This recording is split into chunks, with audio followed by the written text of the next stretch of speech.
원고를 완성을 하고요. 오전에 원고를 보려고 하는데 심장이 계속 두근거린 거예요.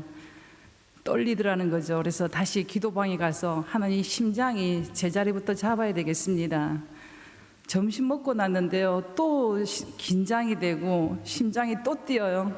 또 기도실 갔다가 퇴근하는 시간에 그때도 또 정리가 안 돼서 또 기도방에 가서 또 30분 부르짖고, 이렇게 연약한 설교자지만 어떻게 하면 하나님의 말씀을 잘 담아서 낼 수 있을까, 하나님의 마음을 어떻게 조금이나 좀 전달할 수 있을까 기도하고 말씀 보고 또 책을 참고하면서 저에게 주신 그 은혜가 이 영상을 통해 또 함께 예배드리는 여러분에게 흘러갔으면 좋겠습니다. 이 술고래의 한 남자가 거실에서 큰 대자로 쓰러져 잠을 자고 있었어요. 그때 마루바닥에서 입을 벌리고 잠을 자고 있는 아버지가 안쓰러워서 딸이 이 초콜릿이 좋다는 말을 듣고 아버지 입에 이렇게 초콜릿을 넣어줬어요. 그 뒷날 아버지가 비장한 말투로 딸 앞에서 이야기합니다. 애야, 이제 내가 술을 끊어야 되겠다. 그런데 아버지, 어떻게 그런 생각을 하게 됐어요? 라고 묻자 아버지가 이야기합니다. 이젠 자고 있나면 입에서 쓸개즙이 올라온다. 예수님을 믿고 아버지가 술 끊기를 위해 기도했던 딸은 낄낄대고 웃었답니다. 하나님이 어떤 방법으로 일하실지 모릅니다. 그런데 이 쓸개 맛이 아주 특징이 지독히도 쓰다는 것입니다. 사람의 몸 안에 쓸개만 쓴 것이 아니라 인생을 살아가노라며 우리의 몸 밖에도 또 정말 쓰디쓴 일들이 얼마나 많이 있는지 모릅니다. 성경에도 이 쓰디쓴 고통의 사건들이 기록되어져 있는데요, 오늘 읽은 우리의 본문의 말씀입니다. 오늘 본문의 배경은 이스라엘 백성들이 출애굽에서 홍해의 기막힌 기적을 체험하고 나서 이 강야에서 첫 번째 맞이하는 사건입니다. 이 강야는 말 그대로 햇빛이 뜨겁고 또 갈증이 심하고 또 심한 바람 때문에 고통스러운 곳입니다. 이 이스라엘 백성들이 첫 번째 이 강야의 수르 강야를 3일 동안을 걸었습니다. 출애굽한 이스라엘 백성들, 노인과 여자, 아이들까지 포함해서 이 200만 명 이상이 가축과 짐승을 데리고 사막 한가운데 걸었습니다.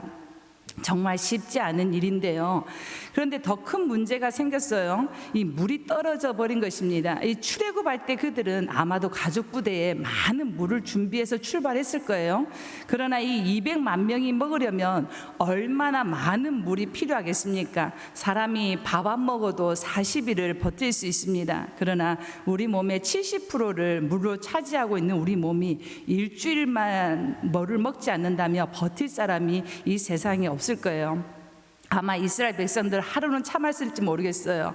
이때까지 그들의 입술에는 홍해를 건넨 이 설레임으로 인해서 찬송이 그치지 않았을 거예요. 근데 둘째, 아마 이 셋째, 3일째는 도저히 참을 수 없었을 겁니다. 꾹 참고 행군을 하는데 드디어 마라라는 곳에 이르러 물을 발견했습니다. 얼마나 기뻤을까요? 그런데 문제는 물이 너무 써서 마실 수 없었습니다. 23절 말씀 한번 주세요.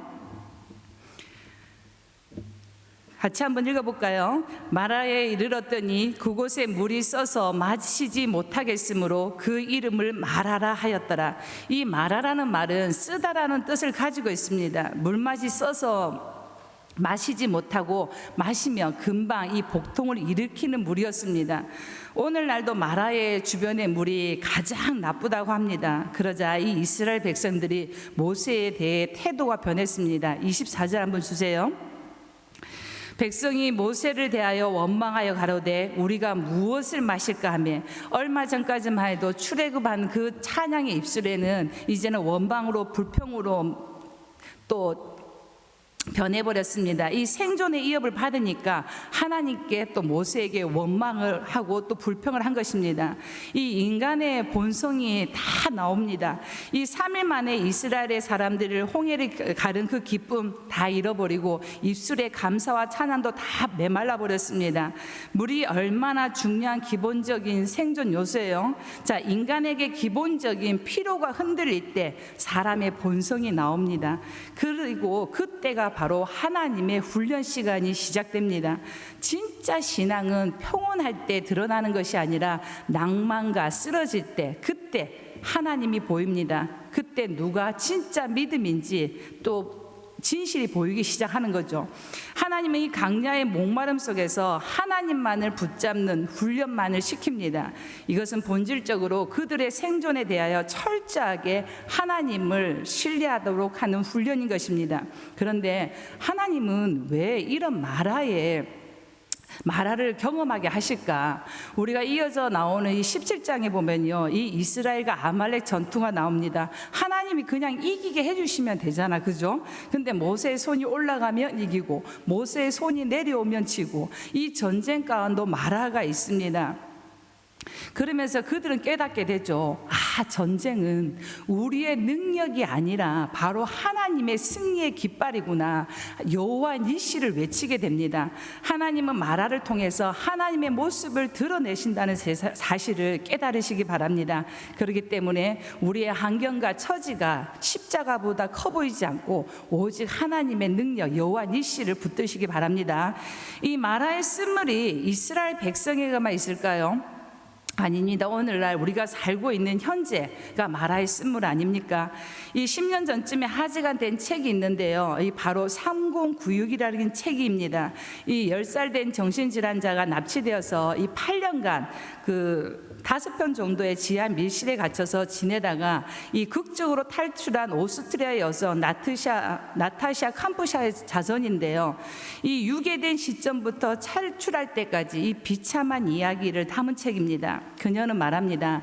내가 8년간 감금 상태에서 유일하게 만날 수 있던 사람은 바로 범인입니다. 이 지하 감방에서 초경을 걷고 또 사춘기를 걷고 또 당근 몇 개로 며칠을 버틴 적이 있었고, 일주일에 200번 넘는 뼈가 부스러지는 폭행을 당하고, 또 이 8년 동안 내가 목욕한 날은 손가락에 꼽을 정도입니다 라고 고백합니다. 다행히 극적으로 탈출해서 가족과 재회를 하였지만 그저는 받은 상처와 기억이 고통은 말로 헤아릴 수 없습니다. 저는 이 이야기를 보면서 그녀가 오늘날 마라의 쓴물을 산 대표적인 인물이구나라고 생각했습니다. 어차피 인생은 고난주간이라고 말하는 어느 설교자가 생각납니다. 다른 말로 말하면 바로 인생살이가 마라의 쓴물이라는 것입니다. 이 요사이에는 서비스 업종에 종사하는 사람들이 점점 많아지고 있는데요, 그분들이 겪는 고통이 있습니다. 바로 감정 노동입니다. 원래 감정을 숨긴 채 직업상 또 얼굴과 표정을 지어야 하는 상황을 일컫는 말인데요, 멱살을 잡혀도 또 잿더리를 던져도 또 욕을 퍼부어도 사랑합니다 고객님 라고 대해야 된다는 겁니다. 최근에는 코로나 바이러스 19로 인해서 정말 마스크가 구입이 어려울 때 또 폭언과 폭행으로 또 그들이 상처를 받고 또 일을 그만두기까지 한 일들이 방송에 보도됐었죠. 이들의 고충은 한마디로 속이 썩기 일보 직전입니다. 이들만 그럴까요? 지금 현재 2020년 대한민국을 살고 있다는 것이 바로 마라의 쓴물입니다. 이 코로나19로 사회와 경제가 바로 마라의 쓴물입니다. 학생들은 바뀐 수업 분위기로 인해서 마라의 쓴물을 경험하고 있고요, 직장인은 이 직장 스트레스로 인해 마라의 쓴물을 경험합니다. 가정주부는 가정주부대로 마라의 쓴물을 경험하고 힘들고, 경쟁이 심한 한국 사회에서 살아가는 모든 사람이 마라의 쓴물을 인생을 살아가고 있는 것입니다. 우리의 삶 속에서 당연히 여겨왔던 것들이 떨어질 때, 그때 철이 들기 시작하죠. 물이 떨어지고 여러분의 삶 속에서 돈이 떨어지고 인맥이 떨어지고 또 건강이 무너질 때, 그때 충격이 일어납니다. 왜 나에게 이런 일이 일어나지? 흔들리기 시작합니다. 원망하고 불평하기 시작합니다. 그런데 그때 하나님께 가까이 가는 징검다리, 하나님 앞에 가까이 가는 은혜의 징검다리라는 시간인 것을 기억하시기 바랍니다. 뭔가가 떨어지고 뭔가가 부족하고 뭔가가 채워질 수 없는 것이 있을 때 우리의 믿음이 달라지고 우리의 기도가 달라지고 우리의 삶의 방향이 달라지는 것입니다. 멀리 계시던 하나님이 내 삶 속에서 개입하시고 나의 일거일투족 안고 일어섬 속에 하나님이 개입하고 계신다는 것을 경험하는 시간이라는 것입니다. 그런데 많은 사람들이 이 쉬운 비밀을 알지 못해요. 지나면 금방 알 수 있는 것을 그 일이 닥쳤을 때는 그 문제에 함몰되어서 헤어나지 못한다는 거죠. 여러분, 그 문제를 바라보지 마시고 또 그 문제 넘어서 하나님이 우리에게 주시는 메시지를 발견하시기 바랍니다. 다시 이 본문을 말씀으로 들어가서 이스라엘 백성 속으로 들어갑니다.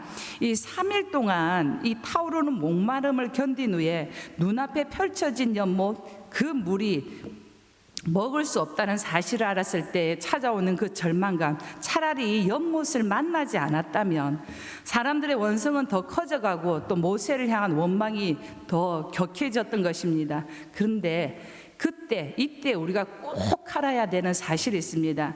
이 이스라엘 백성이 모세에 대한 원망하는 것, 바로 이 모세를 지도자로 세우신 하나님을 원망하는 거나 다름이 없는 것을 꼭 기억하시기 바랍니다. 이 본문 뒤에 있는 16장 8절 말씀인데요, 제가 한번 읽어드립니다.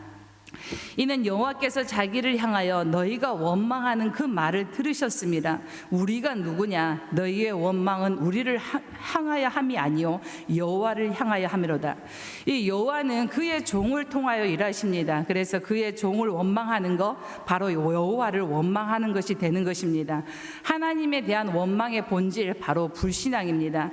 인간은 자기 중심적이라서 아무리 하나님께서 능력을 보여주시고 그들을 보살피고 있다는 것을 보여주시지만 조금만 불편하면 바로 원망이 나오는 것입니다. 어제 영웅이 하루아침에 바닥으로 추락해 버렸습니다. 모세가 엄청 억울할 거예요, 그죠? 여러분, 영적 지도자가 된다는 거 억울한 겁니다. 부모가 된다는 거, 가정의 지도자가 된다는 거, 자식이 얼마나 억울하게 부모 탓을 합니까? 사장이 되고 기업 총수가 되는 거, 직원들이 마음을 몰라주고 조금만 어려워지면 사장을 원망합니다. 어제 잘한 것들 오늘 한 번의 서운한 일로 인해 관계가 단절되는 일이 얼마나 많습니까? 이런 일들 마라의 쓴물을 만났을 때 일어납니다. 그러면 이런 마라의 쓴물과 같은 인생을 살아가는 우리들에게 하나님께서는 그럼 가만히 계실까요? 오늘 읽은 성경 본문으로 돌아가 보도록 하겠습니다. 이 무리씀으로 불평하고 원망하는 이스라엘 백성들에게 모세가 어떻게 행동하는지 자세히 관찰 한번 해볼게요. 25절 상반절입니다. 모세가 여호와께 부르짖어. 자, 부르짖었더니 이 뜻은 원어상으로 크게 소리치고 기도했다라는 말입니다.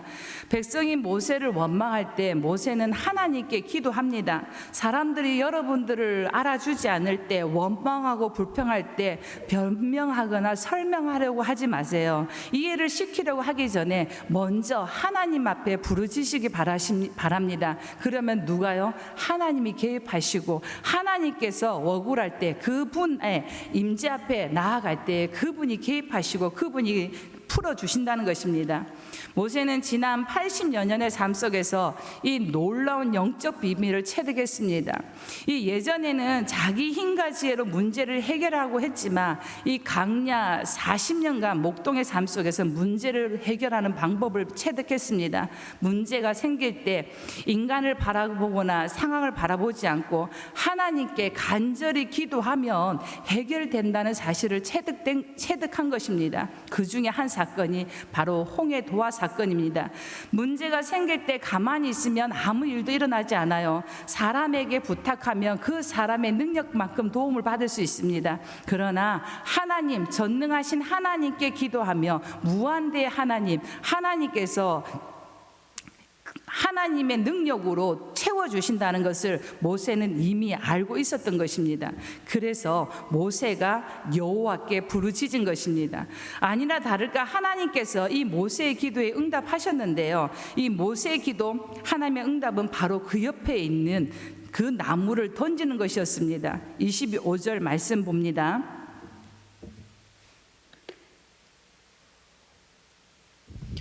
같이 한번 볼까요? 시작. 모세가 여호와께 부르짖었더니 여호와께서 그에게 한 나무를 지시하시니 그가 물에 던짐에 물이 달아졌더라. 나무 하나를 던졌어요. 사람들이 뭐라 할까? 지금 뭐 하는 짓이야 했겠죠. 그러나 모세는 하나님의 응답을 들었기에 그 나무를 던지면서 하나님이 어떻게 일을 하실까 기대하며 던졌습니다. 나무를 물에 던지니 쓴물이 어떻게 해요? 단물이 되었다는 것입니다. 이 나무는 가늘고 가시가 많은 감목이 이 구르쿠트란 나무인데 이 자체에 무슨 효능이 있어서 물이 단 것이 된 것이 아닙니다. 여기에 중요한 영적 의미가 있는데요. 바로 이 나무는 예수 그리스도의 십자가, 바로 우리의 예수 그리스도를 상징합니다. 이 베드로전서 2장 24절을 보면 친히 나무에 달려 그 몸으로 우리의 죄를 담당하셨으니, 여기서 이 나무를, 십자가를 뭐라 하냐면 그냥 나무라고 합니다. 나무를 던진다는 말은 바로 예수님의 십자가를 붙들라는 의미입니다. 내 문제 한복판에서 예수님의 십자가를 세우라는 것입니다. 하나님께서는 이 마라의 쓴물을, 인생을 살아가는 우리에게 바로 예수 그리스도를 보내셔서 우리의 쓰디쓴 인생을 달게 해주셨습니다. 이 제약의 쓴물을 예수 그리스도의 십자가 보혈로 달게 해주셨습니다. 이 질병의 쓴물을 그가 몸소 채찍에 맞음으로 단물 되게 해주셨습니다. 이 가난의 쓴물을 부여하신 주님께서 가난하게 해서 나를 달게 해주셨습니다. 그리고 이 코로나19 낭만과 절망의 쓴물을 이 부활이요 생명 되신 주님께서 달게 해주실 것입니다. 오직 예수 그리스도 십자가, 인생의 쓴물이 변하여 단물 되게 하신다는 것입니다. 중요한 요소는요, 요건은 나무 대신 주님을 굳게 붙잡고 모세같이 주께 부르짖어 기도하면 주님께서 쓴물을 바로 단물 되게 바꾸어 주신다는 것입니다. 이 과거 이스라엘 백성들이 겪었던 이 문제와 은혜를 우리가 살고 있는데요, 이 세상 속에서도 동일하게 경험됩니다. 이들이 처음 마실 수 없었던 거, 바로 이 세상이 우리에게 주는 것들입니다. 멀리서 보니까 보암직도 해요. 탐스러울 만큼 욕심이 납니다. 뛰어가서 먹었더니 어때요? 써서 먹을 수가 없어요. 내게 독이 되는 것입니다. 우리 세상은 우리에게 독을 마시라고 그래요. 명예를 마시라 합니다. 권력을 마시라 합니다. 학벌을 마시라고 합니다. 인기를 마시라고 합니다. 그래서 뛰어가서 벌컥벌컥 마셨더니, 그것이 마셨더니 행복해지는 것이 아니라 공허해졌어요. 불행해졌어요. 독이 되고 서로 비교해야 되니까 바로 만족을 잃어버렸습니다. 이것이 세상이 우리에게 주는 것들이죠. 그런데 하나님의 나무가 던져지니까 그 쓴물이 달게 돼서 우리가 살게 됩니다. 이 십자가 바로 하나님의 은혜요, 하나님의 복음입니다. 이 복음의 십자가가 바로 우리 곁에 있었는데 우리가 느끼지 못하는 거예요. 너무 분주하니까, 너무 바쁘니까, 너무 힘들다는 이유로 그 십자가 옆에 있었는데 몰랐다는 거예요. 이 십자가 은혜가 나를 살리는 능력으로 내게 던져진 것입니다.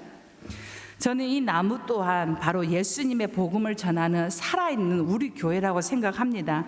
인간적인 방법으로 목마름을 해결하려고 발버둥 치는 우리에게 이 십자가의 복음을 선포해 주는 교회, 생명력 있는 말씀이 선포되는 이 예배, 하나님께서 그런 교회를 통해서 우리로 하여금 살아나게 하십니다.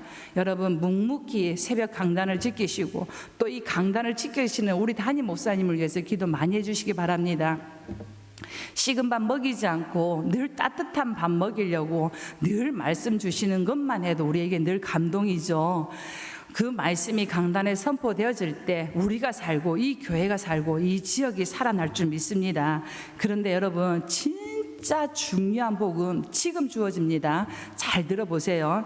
이 이스라엘 백성 앞에 모습을 드러내시고 은혜를 베푸신 하나님은 이들에게 놀라운 일을 하십니다.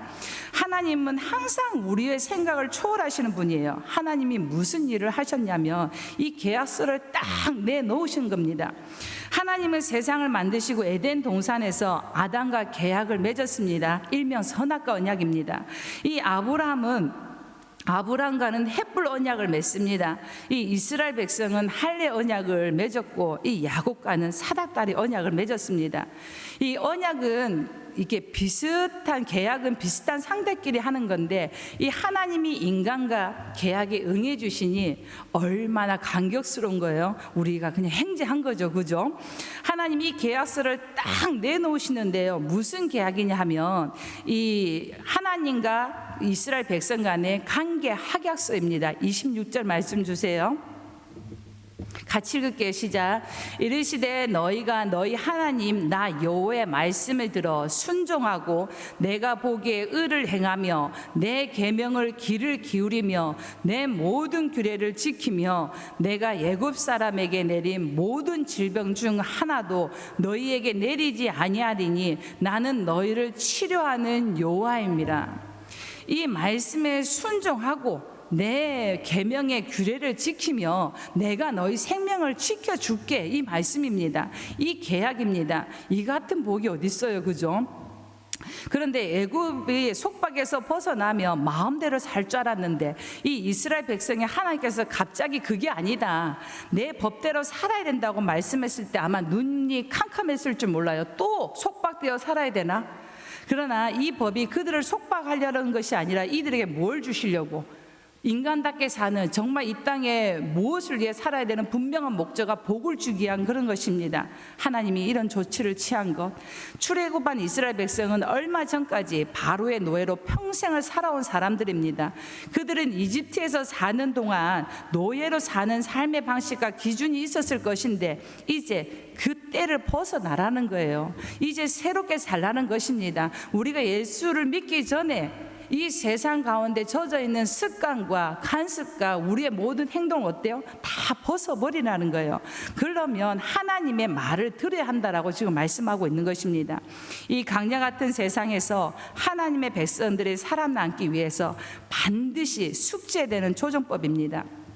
결혼하고 바로 운전면허증을 땄는데요. 그때는 이 코스만 있었어요, 주행요구. 지금은 A, B, C, D에서 주행 따면 바로 탈 수가 있잖아요. 이 코스만 하다 보니까 누군가 도로주행 연습을 하지 않거나 아니면 따로 돈을 주고 연습하지 않으면 핸들을 잡고 나가기 힘든데 남편이 그날 딱 키를 두고 나가면서 저녁에 와서 이 연습을 해주겠대요. 근데 저에게 뭐가 있어요? 운전면허증이 있단 말이에요. 그래서 끊고 나갔죠. 이 내동의 삼성 아파트에서 이 우회전을 해서 나가야 되는데 그때 이 중앙도로 분리대가 없었어요. 제가 가고 싶은 거는 이게 이렇게 좌측이에요. 근데 이 도로는 무슨 도로라고요? 우회전해서 갈 수 있는 도로예요. 저는 가끔 그런 게 있어요. 어떤 목적지 하나만 보면 주변에 어떤 아무것도 안 보여요. 때론 들리지도 않고요. 내가 가야 되는 그거 외에는 아무것도 보이지 않는 그런 게 있는데 제가 그 도로법을 숙지도 못하고 여기 가는데 지금 제가 뭐하고 있어요? 역주행을 하고 있는 거예요. 근데 차 하나가 빵빵 울리는데요. 틀린 사람 눈에는 틀린 것이 내가 옳은 줄 알아요. 저 차 왜 나를 거꾸로 오지? 지금 틀린 사람 누구야? 내가 틀렸는데. 근데 조금 있으니까 신호가 바뀌는데 차 세대가 오면서 클락션을 울리는데요. 그때는 뭐가 심각하구나. 이 차 하나가 갑자기 1차, 2차, 3차선 차를 옆으로 탁 이렇게 세우더니 한 사람이 내리더니 막 손흔들고 난리 난 거예요. 그리고 날 보고 신호 줬더니 유턴에 가라는 거예요. 그런데 제가 유턴을 할 줄을 몰라요. 처음 굽고 나갔으니까. 아마 몰카가, 요즘 같은 몰카가 있었다면 아마 제가 엄청난 벌금을 물었다거나 아니면 큰 사고 일어나지 않는 것만 해도 엄청난 감사죠. 운전면허 땄다고 무조건 달려서는 안 됩니다. 도로법을 알고 달려야 나도 살고 남도 살고 평안하게 달릴 수 있는 거죠. 우리가 이 땅에 왜 태어났으며 무엇을 향해 분명한 목적을 알고 달려야 한다는 것입니다. 이것이 하나님의 백성들께 살아가는 것입니다. 운전하다가 길을 잘못 들어서면 바로 유턴에 돌아오잖아, 그죠? 에라 모르겠다고 쭉 가버리면 어때요? 돌아오는 길은 더 멀어집니다. 우리에게 잘못된 가습과 습관, 하나님 기뻐하지 않는 행동들이 있다면 어때요? 다 과감하게 버리시고 유턴하시기 바랍니다. 담임 목사님이 쓰신 이 아브라함의 하나님, 나의 하나님이란 책을 인용하면서 설교를 정리합니다. 이 성경을 보면 하나님께서 그들을 만나시고 또 그들의 삶을 새롭게 할 때 새 이름을 주십니다. 이 야곱이 변하고 이스라엘이 되고 사울이 변하여 바울이 되고 또 레이가 변하여 마태가 되었고 이 시몬이 변하여 베드로가 되었던 것입니다. 하나님께서 하나님을 만난 우리에게 새 이름을 주십니다. 첫 번째가 바로 그리스도인. 이 그리스도인의 사람은 예수쟁이란 말입니다. 이 두 번째는 성도라 하십니다. 이는 구별되었다라는 것입니다. 세상으로부터 또 하나님을 위해 구별된 삶이라는 것입니다. 그래서 하나님 백성에 요구하시는 게 거룩하게 살아라고 우리에게 끊임없이 말씀하고 계신 거죠. 구별된 백성답게 주님의 뜻을 깨닫고 하나님의 역사를 위해 준비된 성도로 살아가는 저와 여러분이 되시기를 바랍니다. 말씀을 맺습니다. 사랑하는 성도 여러분, 우리가 인생을 살다 보면 수많은 고난과 또 고통이 우리의 삶을 수놓을 수 있습니다. 지금 우리가 마라의 쓴물을 경험하고 있습니다. 이러한 고통 속에 인생에 대해서 어거스틴은 이렇게 설명합니다.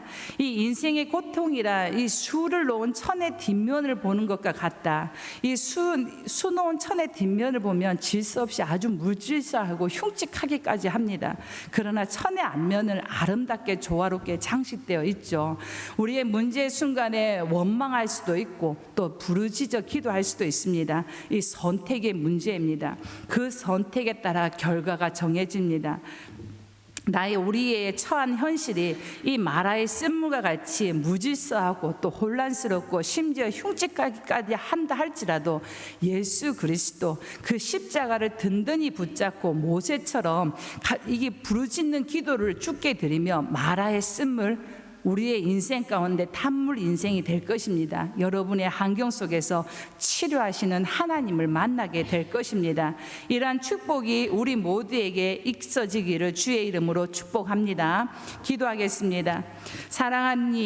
사랑과 긍휼이 풍성하신 주님, 인생을 살아가는 것이 늘 고달프고 힘듭니다. 이스라엘 백성들이 경험한 마라의 쓴물이 우리의 삶 속에서도 늘 존재하고 있음을 고백합니다. 환경 때문에, 물질 때문에, 질병 때문에, 인간관계 때문에 당하는 어려움들이 있음을 고백합니다. 그러나 이 시간 마라의 쓴물을 달게 하신 주님이 우리의 삶 속에 경험하길 원합니다. 주님의 십자가를 든든히 붙잡고 기도의 무릎이 강해짐으로 단물 인생으로 변화되게 하여 주시옵소서. 이 모든 기도가 된 줄로 믿습니다. 예수님 이름으로 기도드립니다. 아멘.